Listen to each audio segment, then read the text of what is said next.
What's up, everybody? It's Luke James, not the singer. If you're looking to get your music reviewed, you can hit up this email that's right here. But today I'm going to hit you up with my thoughts and opinions on this latest album from Meek Mill called Championships. Now, Meek Mill is a rapper out of Philly who's had a tumultuous past couple of years. We've got that beef with Drake, the off-and-on relationship with Nicki Minaj, and of course the jail time he did. But now he's back, he's made amends with Drizzy, he's free, everything is going well for him, and he's hitting us with this new music. Meek Mill is an artist who has plenty of albums out there. He's also had an incredible mixtape run that a lot of people talk about whenever Meek comes up, but he's not an artist who I would consider to be one of my favorites. He always comes out with the bangers and a couple of tracks that I like, but I'm not saying he's an artist who I would put in my, top 20, top 30 list or anything like that. Think he's good, but still missing something to really put him over the top, in my opinion. But now he's back with this project right here, and just like he does on pretty much everything he's ever released, he's hitting you with an epic intro right out of the gate.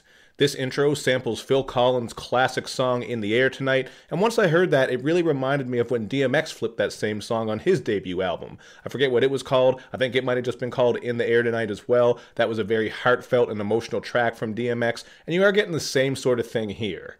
One thing I do have to say that's sort of interesting though, is that Meek Mill is using plenty of well-known samples throughout this project. Not just on this song, but there are some other ones that I'm going to get into. Not going to say it's a bad thing because the beats sound good and he does handle them well, but I'd be lying to you if I said it doesn't dampen the mood a little bit when you're taking these classic instrumentals and making new songs, because as soon as you hear these instrumentals, obviously you're going to think of those classic tracks from back in the day, but maybe that's just the old head in me, just something I had to bring up. But for another example, on the song Respect the Game, we're getting that same sample flip from Jay-Z's song Dead Presidents. That's one of Jay-Z's most popular songs, so once you hear this, again, you're going to think of that. And I think everybody on this song was laughing when Meek Mill said that niggas can disappear like Lil Zane. I don't even know where Lil Zane is. I'm not going to front like he didn't have some hits, because he certainly had some hits back in the day. I remember he had a decent verse on that Hardball song as well, but I have no fucking clue where Lil Zane is. So that was a pretty good reference that really fit into what he was saying. If you disappear like Lil Zane, nobody is going to have a clue where you were at. All in all, this is a really dope track. Meek is just rapping about how you can get caught up in the game. He's really just dropping game on you, I should say, and letting you know that, you know what, if you're not careful, you can get caught up in the streets and things aren't going to go your way. That's one of the topics and themes that comes up multiple times throughout this project, and based on everything that Meek has been through, you really got to respect it because he knows his shit.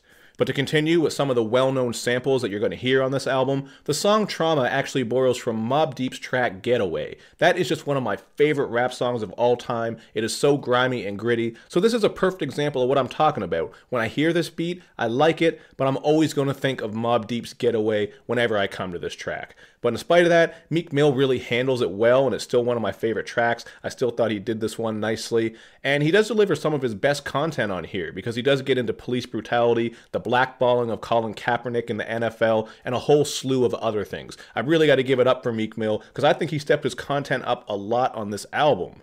The first verse on the song actually really stuck out to me, because he's speaking on what it's like when you're in jail and you can't reach out to your loved ones, especially your sons and daughters, who you're really hoping are going to stay on the right path, but since you're locked up, you can't be there for them. So he does a good job of painting that vivid imagery, how you only have so many phone calls in jail. Sometimes you want to give that phone call to one of your homies because maybe one of their relatives died or something like that. Really real and poignant moment that stuck out to me. And so did this bar when he says, I went from selling out arenas, now shit, I'm on sale. Just a very quick reminder how even when you're on top, shit can go bad for you very badly. I think we all know what I'm talking about. Again, though, Meek is coming with lots of great content all over this project. That's one of the things that I liked about it, including on that single, Oodles and Noodles, Babies. I love this track. You're getting a very smooth and soulful production, one of my favorite beats on here for sure. And here he's getting very vivid about how his rough upbringing, as well as losing a bunch of lost loved ones, really had a hard effect on him. I thought he summed this up nicely when he was actually speaking on one part about how he went from playing Sega Genesis to running around with Glocks. Just the perfect way to paint that picture of innocence lost, and how when you're in that situation, you don't really have too many choices, and sometimes you're going to get caught up in these things whether you want to or not. And it's the same sort of thing on the title track when he spits. I used to be an honor roll student, then I turned into a beast, just showing you how despite trying to be on the right path, it's easy to get fallen off of that, and that's what happened there. And he also says, knowing that niggas smoked my daddy, it just made me upset, made me a man. Shit, I was 5 when God gave me my test.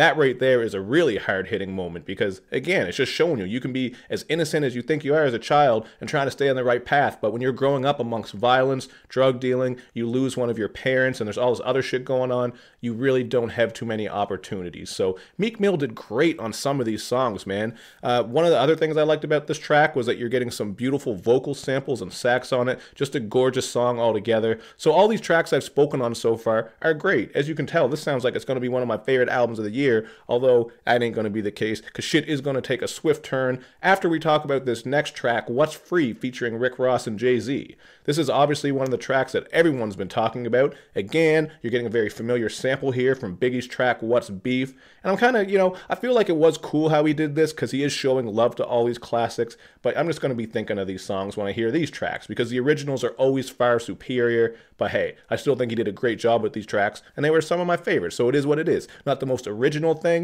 you know what I mean? Not being too creative as far as taking these classic instrumentals, but he did them good. And moving on with this track. Rick Ross, he's been a topic because of this verse, because on this song, he does drop the F-bomb, some homophobic slurs in regards to 6ix9ine. He's basically just saying how now that he's in jail and he's got that colored hair, he's going to be a target. They're going to be ripping his ass up. And one thing I find funny about this is all these people who are defending that word because they're saying, oh, it's always been in hip-hop, man. That's a part of it. We got to keep it real. We got to keep it raw. But as someone who understands where you're coming from, like, we've heard a lot of that shit back in the day through hip-hop, homophobic slurs, and a lot of other stuff. I don't think that's something that really needs to be defended as times change and people change, because that's just the way it is, man. I'm not going to take away I'm not going to take away from some of my favorite tracks because they say some undesirable, awful shit, because a lot of our favorite rap songs do. But moving forward, I don't think we need to defend that word. It's not really needed in hip-hop. I don't feel like, yeah, we got to keep it in there, man. That's what hip-hop's all about, being real. So, that's all I got to say about that. I don't got too much more to get into it, because really, Jay-Z and Meek Mill had great verses on here too. Meek's on point as he speaks on the failing of the justice system and just how they've been trying to get him caught up basically since he was young, despite trying to do the best he can and making his millions through rap.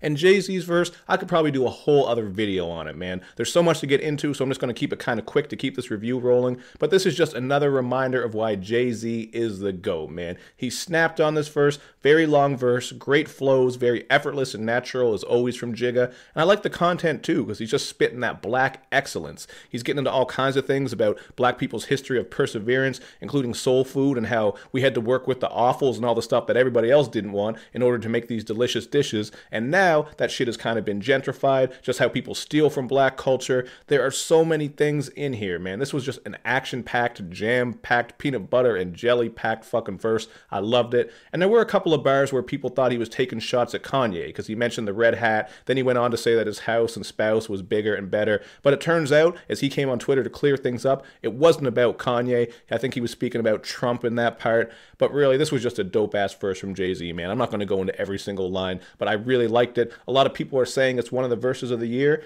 and I would probably agree with that. It's got to be up there. Obviously, I'd have to revisit a bunch of songs to know what the truly great verse of the year is, but that one's in the mix for sure. Jay-Z did his damn thing.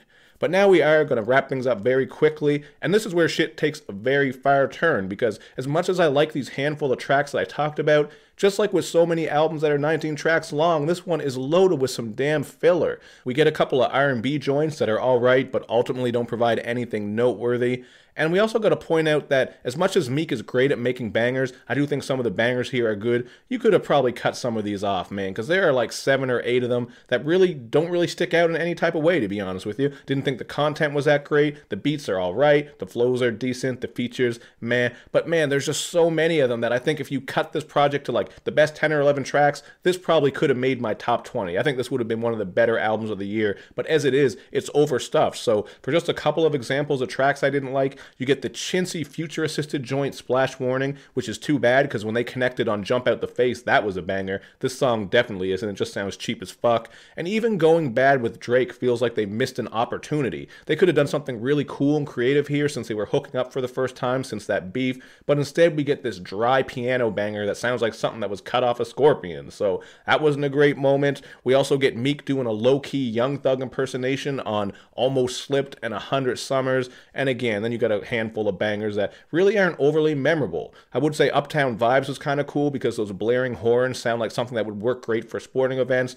But then you get a dry-ass Fabulous verse on here. I don't know what happened to Fabulous, but in my opinion, he's just fallen off very hard because every time he's featured, he ain't giving us the greatest bars. Not to take away from some of his classic mixtapes and some of those early albums, but I don't know, man. Whenever I see Fabulous featured, I'm not expecting too much these days, and that was the same case here. So as much as I love a handful of tracks here, like this is where shit gets weird because I loved probably 5 or 6 tracks. I was like, damn, this is some of the best shit Meek has ever spitting. Very real. The tracks sound good, although, you know, it does kind of take away from it a little bit because they weren't original beats. He's just, you know, kind of, I don't want to say he's wave riding these classic instrumentals, but he is taking them, and still you're thinking of those classic songs. But again, man, like, other than those songs, I felt like the rest of this album was meh or average at best. It just made it feel like a mixtape that was kind of thrown all this filler into just to fill everything up. So at the end of the day, I'm going to go with a 3 out of 5, man. I'm so disappointed because I thought the first half was really stronger than the second half. I was feeling a 3.5. Then I was thinking, oh shit, this might be a 4 because these tracks are great. But if I'm looking at the whole project,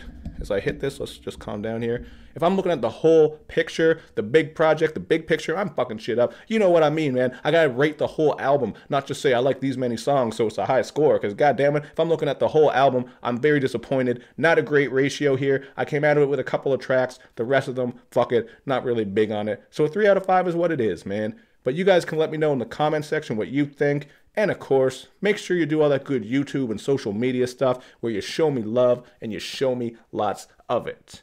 Thank you for watching, everybody. I will see you next time.